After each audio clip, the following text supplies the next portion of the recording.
Nana Peltier joins us in the studio for Business News. How are you going? I'm doing really well, and it's Friday. It's Friday. Are you doing as well as Sky City Casino's doing? I mean, they're telling shareholders their profits aren't going to really change much from last year. That's That's not such a bad thing, is it? Not really, because they are facing a lot of additional costs, a number of challenges, and don't forget, they were counting on that International Convention Centre and hotel to be open by now.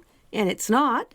So it's going to open before the end of next year. They did get $40 million in liquidated damages for the delays caused in the construction from Fletcher Building. So that's something. That helps. Yeah. And their Adelaide Casino, which they've been upgrading for, it seems like a very long time. I think, $330 million they're spending over there.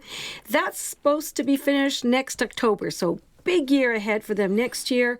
And then that's going to start to show up in their 2021 financial year. Right. So yeah, I guess they're expecting a big uptick in their results once those facilities get open. That's a big investment they've made, and they haven't seen any return on it yet. So there you go. Fair enough. And changes to the way metal products are made, that might hit small businesses. Yeah, so that's because technology is changing that industry.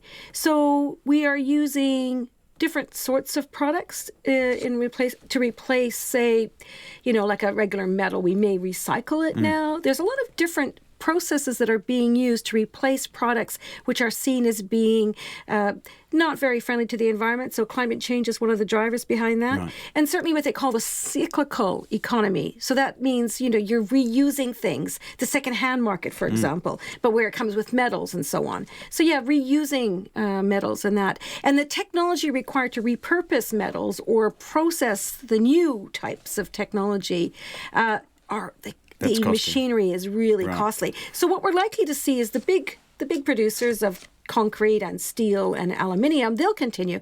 But the ones that produce, say, glass bottles might just buy them from overseas. And if you need something specific, you're likely to go to a design house. So we're going to move up market. Right. If you know what I mean. Yeah. So it's going to change the industry, but they don't expect it to shrink. It's worth about $13 billion, or is that right? I'm not sure, actually. I don't have that number in front of me, so I might be guessing. But it's a large number, and they don't expect that to slow down. They expect the industry to continue to grow, mostly because of population growth. Fair enough. And demand for houses. How are those markets looking? Interesting, as always. So we fell nearly 2/3% today, and yesterday we were up. It's up and down like that. 74-point drop to 11,067. That's still quite a toppy number, I have to say, over 11,000 on the NZX Top 50 Index. The Kiwi is a surprise. It's trading at 63.7 US cents, which is it's really been volatile as well. 63.7. I'm sure people who are traveling will be happy to hear that.